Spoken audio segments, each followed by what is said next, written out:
बेटी मधु, अपनी सास से ज़रा होशियार रहना। बड़ी सीधी बनती है समधन जी। अपना ये सिधापा दिखाकर उन्होंने दामाद जी को अपने जाल में फंसा रखा है। मुझे तो डर है कहीं तुम सारी ज़िंदगी इन लोगों की सेवा ही ना करती रह जाओ। किसी तरह दामाद जी से कहकर अपना एक अलग घर ले लो। मधु की माँ अपनी बेटी को फ़ोन पर अनमोल ज्ञान दे रही थी तो मधु बोली, माँ आप चिंता मत कीजिए, आपके दामाद जी मेरी सारी बातें मानते हैं। धीरे धीरे मैं पूरी तरह उन्हें अपनी मुट्ठी में कर लूँगी। बस कुछ ही दिनों की बात है, फिर आप देखना उन्हें लेकर आपकी बेटी जल्द ही अलग घर में चली जाएगी। मधु ने अपनी माँ को भरोसा दिलाया और दोनों माँ बेटी खिलखिलाकर हंस पड़ी। तभी बाहर से आवाज़ आई, अरे बहू, 2 दिनों से तुम्हारे धुले हुए कपड़े बाथरूम में गीले ही पड़े हैं, उन्हें छत पर फैला दो, नहीं तो ख़राब हो जाएंगे। मालती जी ने आंगन में झाड़ू लगाते हुए कहा। अच्छा, अभी फैला दूंगी, आप तो दिन भर मेरे पीछे ही पड़ी रहती हैं। मधु ने अपने कमरे से तेज़ आवाज़ में जवाब दिया। बहू, इसमें चिल्लाने की क्या बात है, क्यों ना चिल्लाऊं? कपड़े मेरे हैं, मैं उन्हें सुखाऊं या ना सुखाऊं, आपके सर में क्यों दर्द हो रहा है? अगर कपड़े ख़राब भी हो जाएंगे तो मैं आपसे नहीं मांगूंगी। आप अपने काम से मतलब रखा कीजिए। मधु तेज़ कदमों से चलती हुई बाहर निकली और गुस्से में एक के बाद एक कपड़ा बाल्टी में पटकने लगी। हे भगवान, अब तो इस घर में मेरा रहना ही मुश्किल हो गया है। थोड़ी देर बिस्तर पर क्या लेट गई, यहाँ तो तूफान ही खड़ा हो गया। आप सब लोग तो यही चाहते हैं कि मैं नौकरानी बनकर पूरे घर का काम करती रहूं, दिन भर सबकी सेवा करती रहूं, जैसे बहू इंसान नहीं मशीन हो। मधु बोलती चली जा रही थी और उधर उसकी सास मालती जी को कुछ समझ नहीं आ रहा था कि आखिर उन्होंने ऐसा क्या कह दिया कि वो इतना भड़क रही थी। साल भर पहले ही तो मालती जी ने अपने बेटे पर्णा को विवाह मधु से किया था। बहुत सी लड़कियां देखने के बाद उन्होंने एमकॉम तक पढ़ी और खूबसूरत दिखने वाली मधु को अपने बेटे प्रणव के लिए चुना था। मालती जी तो उसे देखते ही उस पर मोहित हो गई थी। उधर मधु अपने घर की लाडली थी, खास तौर पर अपनी माँ की। उसके घर में उसकी माँ का ही शासन था। आए दिन मधु की माँ उसे अलग घर लेने के लिए उकसाया करती थी। उन्होंने उसके मन में ये बात बैठा दी थी कि अगर जॉइंट फैमिली में रहोगी तो मन मारकर जीना पड़ेगा। वैसे तो मधु के ससुराल में किसी चीज़ की कमी नहीं थी, परंतु फिर भी उसके मायके के मुकाबले उसकी स्थिति थोड़ी कमज़ोर थी। उसके ससुर जी श्री श्याम प्रकाश जी एक प्राइवेट बैंक में कैशियर के पद पर थे। उनकी सैलरी बहुत ज़्यादा नहीं थी, परंतु मालती जी ने कम सैलरी में भी अपने घर को बड़े ही व्यवस्थित ढंग से चलाया था। साथ ही अपने इकलौते बेटे प्रणव को भी अच्छी शिक्षा देकर उसके पैरों पर खड़ा किया और इस काबिल बनाया कि वो आज एक बहुत बड़ी मल्टीनेशनल कंपनी में हेड मैनेजर के पद पर कार्यरत था। उसकी कंपनी की शाखाएं देश विदेश में फैली हुई थीं और हेड मैनेजर होने के नाते पर्णों को अक्सर अलग अलग शाखाओं का दौरा करने के लिए जाना पड़ता था। पर्णों को इस बात का पूरी तरह एहसास था कि उसके माता पिता ने कितनी कठिनाई से और कितना संघर्ष करते हुए उसे उसके पैरों पर खड़ा किया था। इसलिए अपने माता पिता से उसे बहुत ज़्यादा लगाव था। वो अपने वेतन में से कुछ हिस्सा अपनी पत्नी मधु को देकर बाकी का वेतन अपनी माँ के ही हाथों में रखता था। कुछ महीने तो मधु ये सब देखकर चुप रही, लेकिन धीरे धीरे उसकी माँ ने उसके ससुराल में दखल देना शुरू कर दिया। हर रोज़ फ़ोन पर बात करते हुए उसकी माँ पूरे घर का हालचाल सुनती थी और मधु भी दिन भर होने वाली घटनाओं का पूरा ब्यौरा अपनी माँ को देती थी। अपने पति के वेतन के विषय में जब उसने अपनी माँ को बताया तो उसकी माँ ने उसे साफ कह दिया कि उसके पति के वेतन पर केवल उसी का अधिकार है और बेटी को उसका अधिकार दिलाने के लिए माँ ने उसे गुरु मंत्र भी दे दिया। बस फिर क्या था, अगले ही दिन मधु ने घर में हंगामा खड़ा कर दिया। या तो उसका पति अपना पूरा वेतन उसे देगा, नहीं तो वो ससुराल छोड़कर अपने मायके चली जाएगी। उसकी बात सुनकर परड़ो सकते में आ गया, क्योंकि मालती जी और श्याम प्रकाश जी घर में कोई क्लेश या झगड़ा नहीं चाहते थे और ना ही वो अपने बेटे का घर तोड़ना चाहते थे।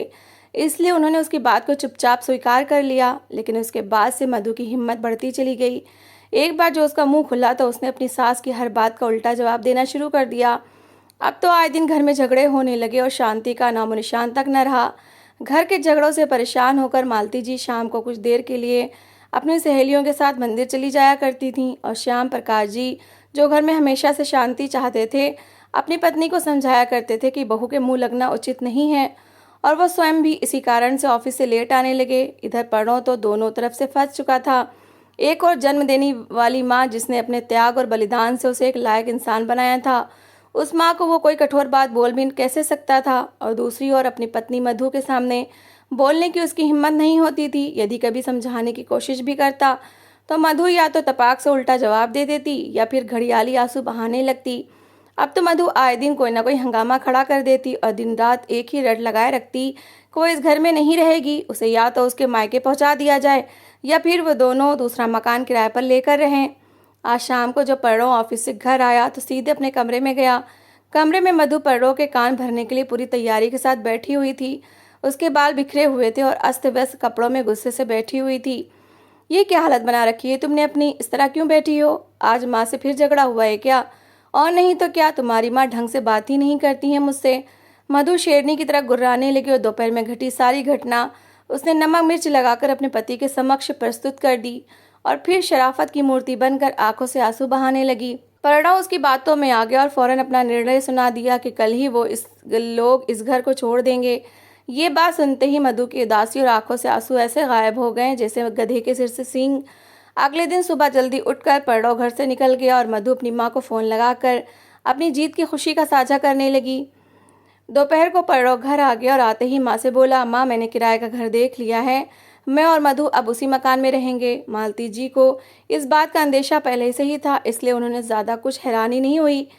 भारी मन से वो केवल इतना ही बोली, अपने पापा को आ जाने दो, उनसे बात करके चले जाना। नहीं माँ, अब मैं किसी का इंतज़ार नहीं कर सकता। हर दिन के झगड़े से अच्छा है अलग रहकर शांति से जीवन व्यतीत करें। ठीक है बेटा, मैं तुम्हें रोकूंगी नहीं, क्योंकि अब तुम बच्चे नहीं रहे। जैसा तुम्हें ठीक लगे और जितने सामान की तुम्हें ज़रूरत हो तुम ले जा सकते हो। वैसे भी ये सब कुछ तुम्हारा ही तो है। इतना बोलते बोलते उनकी आवाज़ कांपने लगी और दिल का दर्द आंसुओं के रूप में बाहर आ गया। कुछ ही देर में पर्रो जाकर एक ट्रक ले आया और साथ ही कुछ मजदूर भी। 1 घंटे में सारा सामान ट्रक में चढ़ा दिया गया और उसी ट्रक के पीछे दोनों पति पत्नी भी अपने कार में आकर बैठकर चले गए। दोनों में से किसी ने भी जाते समय माँ और पिताजी से एक बार भी मिलना भी ज़रूरी नहीं समझा। इधर कमरे में बैठी हुई मालती जी अपने दिल में दुख का सैलाब लिए कमरे की खिड़की से उन्हें जाते हुए देख रही थी। कुछ देर बाद जब श्याम प्रकाश जी ऑफिस से घर लौटे तो घर खाली देखकर उन्हें बड़ी हैरानी हुई। मालती सारा सामान कहाँ गया और बहू भी कहीं दिखाई नहीं दे रही। पर्रो ऑफिस से नहीं लौटा क्या? मालती, मैं तुमसे बात कर रहा हूँ। जी जी, क्या कहा आपने? मालती जी अपने ख्यालों से बाहर आईं। ये सब क्या है मालती? श्याम प्रकाश जी द्वारा यह प्रश्न पूछे जाने पर मालती जी उनसे लगकर रो पड़ी। श्याम प्रकाश जी ने देखा कि मालती जी का आंचल आंसुओं से भीग चुका था। उनकी अनुभवी आंखों ने सारी बात तुरंत समझ ली। उन्हें दुख तो बहुत हुआ, पर हर दिन के झगड़े से अच्छा है कि दोनों जगह शांति तो रहेगी। ये कहकर उन्होंने खुद को और अपनी पत्नी को दिलासा दिया। लेकिन उस रात दोनों पति पत्नी ने खाना नहीं खाया। धीरे धीरे उन्होंने अपने मन को समझा लिया। दिन बीतने लगे। पर्रो और मधु को गए हुए करीब 1 वर्ष हो चुका था।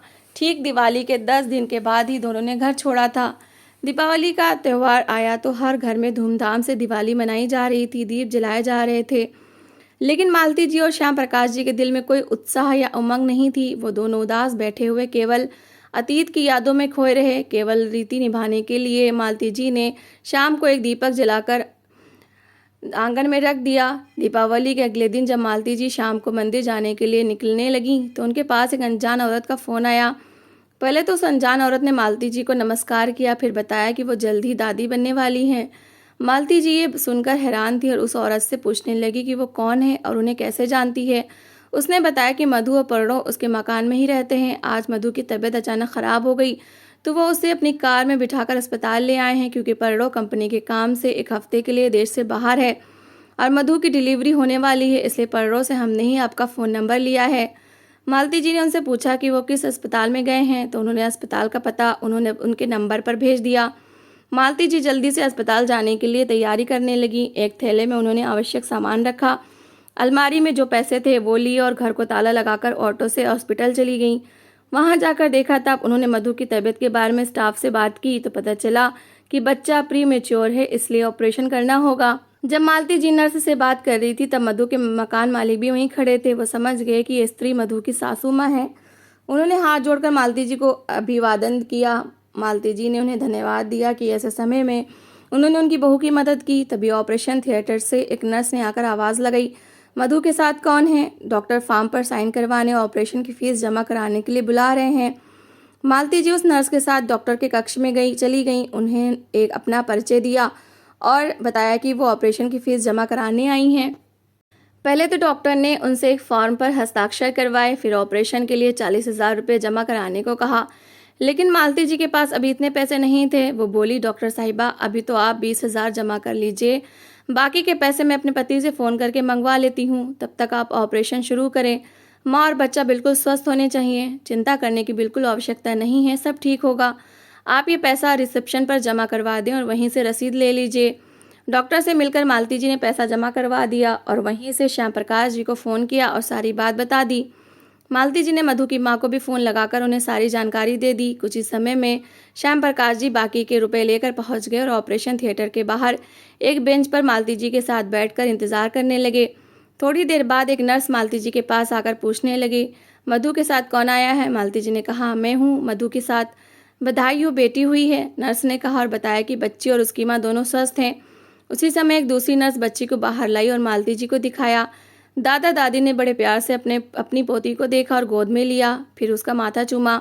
मालती जी ने अपने पति को कुछ इशारा किया तो श्याम प्रकाश जी ने 500 का नोट निकाल कर नर्स को देते हुए कहा, ये हमारी तरफ से आप सभी लोगों की मिठाई के लिए। कुछ ही देर में मधु को भी स्ट्रेचर पर लिटाकर वार्ड में लेकर आया गया। उस समय वो बेहोश थी। पास ही रखे पालने में बच्ची को भी लिटा दिया। मालती जी वहीं एक बेंच पर बैठकर कभी अपनी बहू को देखती तो कभी अपनी पोती को। उन्होंने श्याम प्रकाश जी को अपने घर भेज दिया। करीब 1 घंटे के बाद जब मधु को होश आया तो उसने आंखें खोलकर देखा। उसे हैरानी हुई कि उसकी सासू माँ उसके पास बैठी हैं और उसकी बच्ची उनकी गोद में है। बधाई हो बहू, घर में लक्ष्मी आई है, बिल्कुल तुम्हारी तरह दिखती है, मालती जी ने मुस्कुराते हुए कहा और मधु के सिर पर हाथ रखकर उसे ढेरों आशीर्वाद दिए। मधु को भी बहुत अच्छा लगा। तभी उसके मकान मालिक भी वहाँ आ गए और मालती जी ने उन्हें कुछ देर के लिए माँ और बच्चे का ध्यान रखने के लिए कहकर बाहर सामान लेने चली गईं। उसके मकान मालिक ने मधु से कहा, मेरी पत्नी ने जब तुम्हारी सास से फ़ोन पर बात करके तुम्हारे बारे में बताया तो वो उसी समय अस्पताल पहुंच गई। वो तुम्हारे लिए बहुत चिंतित थी, लेकिन मैं हैरान हूँ कि तुम्हारे मम्मी पापा अभी तक क्यों नहीं आए। ये सुनकर मधु सोच में पड़ गई। शाम हो चुकी थी लेकिन अभी तक मालती जी ने कुछ खाया पिया नहीं था। रात भर भी वो मधु के पास बैठकर कभी उसका सिर दबाती तो कभी बच्ची को संभालती। सारी जिम्मेदारियां निभाते निभाते उनकी रात बिना सोई ही कट गई। अगले दिन सुबह श्याम प्रकाश जी अपने हाथों से चाय बनाकर अस्पताल में लेकर आए और 2 कपों में डालकर मालती जी और मधु को चाय पकड़ाई। मालती, अब तुम घर जाओ, मैं यहाँ बैठा हूँ। कल से तुमने खाना भी नहीं खाया, घर जाकर तुम भी खाना खा लो और मधु के लिए भी हल्का खाना बनाकर ले आना। मैं यहाँ हूँ इन दोनों का ध्यान रखने के लिए। मैंने ऑफिस में फ़ोन करके छुट्टी ले ली है। मालती जी श्याम प्रकाश जी को बहुत सी सारी बातें समझा कर चली गईं। वो वहीं बेंच पर बैठ गए। करीब 1 घंटे के बाद उन्होंने मधु से कहा, मैं ज़रा बाहर बैठता हूँ, कोई चीज़ चाहिए हो तो नर्स से कहलवा देना। इतना कहकर वो कमरे से बाहर निकल आए। मधु के बगल वाले बेड पर भी एक स्त्री लेटी हुई थी। उसकी देखभाल के लिए उसके साथ उसकी माँ बैठी हुई थी। जब श्याम प्रकाश जी वार्ड से बाहर आए तब उस औरत की माँ ने मधु से कहा, तुम्हारे मम्मी पापा तो बहुत अच्छे स्वभाव के हैं, खासकर तुम्हारी माँ का स्वभाव तो बहुत अच्छा है। कैसे बेचारी रात भर तुम्हारी सेवा करती रही। तभी मधु ने कहा, ये दोनों मेरे मम्मी पापा नहीं हैं, मेरे सास ससुर हैं। क्या? आश्चर्य से मधु का मुंह देखते हुए उसने कहा, क्या कोई ऐसी सास भी होती है? कल से बिना खाए पिए तुम्हारी सेवा करने में लगी हुई हैं। यहाँ बैठकर उसकी नज़रें एक पल भी तुम दोनों से नहीं हटी। बेटी, तुम तो बहुत सौभाग्यशाली हो जो तुम्हें ऐसा ससुराल मिला है। वार्ड में बैठे सभी लोग अब तक यही सोच रहे थे कि वो तुम्हारे मम्मी पापा हैं। कोई सास अपनी बहू के लिए इतना सब कुछ कर सकती है, ये तो मैंने पहली बार देखा है। अगर ये हर सास तुम्हारी सास जैसी हो जाए तो कोई बहू जलकर नहीं मरेगी, कोई बहू जहर खाकर या नदी में डूबकर अपनी जान नहीं देगी। बेटी, मैं तो इतना ही कहूँगी कि कभी अपनी सास को कोई दुख मत देना, कभी उनसे कोई कठोर बातें मत बोलना, और अगर सच्चे मन से उनकी बुढ़ापे में सेवा करोगी ना तो उनकी आत्मा तुम्हें आशीर्वाद देते नहीं थकेगी। उस औरत की बात सुनकर मधु स्तब्ध रह गई और सोचने लगी, ठीक ही तो कहा आंटी ने, मेरी माँ भी एक औरत है और सास भी, लेकिन दोनों में कितना अंतर है। एक केवल शासन करना सिखाती है और दूसरी नम्रता पूर्वक अपना कर्तव्य निभाना जानती है। अतीत में हुए अपमान को भूलकर परेशानी झेलते हुए भी अपने बेटे के घर को संभालने में लगी हैं। कितनी गंभीरता और सहजता से सासू माँ अपना कर्तव्य निभाती जा रही हैं। बेटा, चाय पी लो। श्याम प्रकाश जी की आवाज़ से मधु का ध्यान भंग हो गया। उसने बड़े ध्यान से अपने ससुर की ओर देखा तो आत्मग्लानि में से भर उठी कि इस इंसान ने आज तक मुझे बेटा शब्द के अलावा किसी और नाम से संबोधित नहीं किया, ना ही आज तक कोई कठोर शब्द बोला। इन लोगों के साथ गलत व्यवहार करके मैंने खुद अपने पैरों पर कुल्हाड़ी मारी है। आज तो मुझे खुद पर ही शर्म आ रही है। सोचते सोचते उसे अपने ससुर की आवाज़ सुनाई दी। देखा तो वो पास वाली आंटी को कह रहे थे, बहन जी, आपको एक कष्ट दे रहा हूँ, क्या आप मेरी बहू को सहारा देकर उठने में मदद करेंगी ताकि वो चाय पी ले। वो औरत उठी और मधु की मदद करने लगी। कुछ ही देर में मालती जी मधु के लिए खिचड़ी और बच्ची के लिए कुछ साफ सुथरे कपड़े ले आईं। मधु को आराम से बिठाकर चम्मच के साथ अपने हाथ से खिचड़ी खिलाने लगी। आज मधु को ये खिचड़ी किसी वरदान से कम नहीं लग रही थी, लेकिन मधु ये सोच सोचकर परेशान थी कि आखिर उसके मम्मी पापा अभी तक क्यों नहीं आए। शाम हुई तो मधु के मम्मी पापा भी उससे मिलने आ गए। अंदर आते ही उन्होंने देखा कि मालती जी मधु के बालों में तेल लगा रही थीं। वो आकर बेड के पास बड़ी बेंच पर बैठ गए। कुछ देर बाद मालती जी किसी काम से वार्ड से बाहर आ गईं। मधु ने देखा कि उसकी माँ और पिता का चेहरा मुरझाया हुआ था। उनके चेहरे से खुशी दूर दूर तक गायब थी। कारण पूछने पर उसकी माँ के चेहरे पर दुख के भाव आ गए और भरी आंखों के साथ रुहासे सुर में बोली, क्या बताऊं बेटी, तेरी भाभी ने अपनी माँ के बहकावे में आकर घर में बवाल खड़ा किया हुआ है। आए दिन घर में झगड़े करती है और अगर मैं कुछ बोलूं तो सास ससुर द्वारा बहू को टॉर्चर करने का आरोप में पुलिस को घर में बुला लेती है। आज तो उसने हद ही पार कर दी। हम पर केस करने की धमकी देकर अपना सामान उठाकर मायके चली गई। आगे क्या होगा ये सोच सोचकर तेरा भाई तो चिंता के मारे घुला जा रहा है। क्या करूं, कुछ समझ नहीं आता। मधु ये सब सुनकर हैरान रह गई। वो सोचने पर मजबूर हो गई कि जैसी फसल हम बोते हैं हमें फल वैसा ही मिलता है। ये सब मेरा और मेरी माँ के कर्मों का ही फल है। स्वार्थ में आकर मैंने अपना हंसता खेलता परिवार तोड़ दिया। सच में ऊपर वाले की लाठी में आवाज़ नहीं होती। अच्छे लोगों को सताने की सज़ा उन्हें मिलती ही है। समय ने पलटवार करके अपना हिसाब कर लिया था। कुछ ही देर में मालती जी आ गईं और एक थैले में कुछ सामान रखकर बोली, मधु जितना मुझसे बन पाया मैंने कर दिया। अब तुम्हारे मम्मी पापा आ गए हैं, अब मैं घर चलती हूँ। आज तक की दवाइयों का और अस्पताल के बिल का भुगतान मैंने कर दिया है। सारी रसीदें तुम्हारे तकिए के नीचे रखी हैं। परनो आएगा तो उसे मेरी ओर से बधाई देना। इतना कहकर जब वो पीछे मुड़ी तो अचानक उन्हें लगा कि उनका आंचल कहीं फंस गया है। उन्होंने पीछे मुड़कर देखा तो मधु ने उनका आंचल थामा हुआ था और भीगी आंखों से उनकी ओर देख रही थी। आप मुझे छोड़कर जा रही हैं माँ, क्या अपनी इस मूर्ख बेटी को माफ़ नहीं करेंगी? मधु ने कहा तो मालती जी ने झट से उसे अपने गले से लगा लिया और उसके माथे को सहलाते हुए बोली, अरे कभी माँ भी अपनी बेटी से नाराज़ होती है। हज़ारों में से चुनकर तुझे अपने घर की बहू बनाकर लाई थी तो तुम मूर्ख कैसे हो गई? तुम मेरी बहू नहीं बेटी हो और मैंने तुम्हें हमेशा अपनी बेटी ही समझा है। ये सुनकर मधु रोने लगी तो मालती जी की आंखों से भी ममता का झरना फूट पड़ा। फिर खुद को संभालते हुए बोली, बस बेटा तुम्हारा शरीर अभी कमज़ोर है, टाँके खुलने का डर रहता है। ऐसा कहते हुए अपनी साड़ी के पल्लू से मधु के आंसू साफ करने लगी। अगले दिन परडो अपने टूर से वापस आ गया और तुरंत अपना सामान घर पर रखकर सीधे अस्पताल चला गया। माँ को मधु के पास देखकर उसे आत्मग्लानि हुई, लेकिन जब उसने मधु और अपनी माँ को एक साथ हंसते मुस्कुराते देखा तो झट से अपनी माँ के पास दौड़कर उनके चरण छूकर प्रणाम किया। उसी समय श्याम प्रकाश जी भी वहां पहुंच गए। परनो ने अपने माता पिता से मिलकर अपने व्यवहार के लिए उनसे माफ़ी मांगी। मालती जी और श्याम प्रकाश जी ने सब कुछ भूल कर उसे अपने गले से लगा लिया। उसके बाद परनो ने अपनी नन्ही सी गुड़िया को गोद में लिया और मधु ने परनो को स्पष्ट कह दिया कि अब वो किराए के मकान में ना जाकर माँ के साथ अपने घर में जाएगी। कुछ दिनों बाद अस्पताल से छुट्टी मिलने पर वह सभी लोग मुस्कुराते चेहरे लिए अपने घर वापस आए। नन्ही सी जान सबके हाथों का खिलौना बनी हुई थी। मधु पर काम करने का अभी प्रतिबंध था।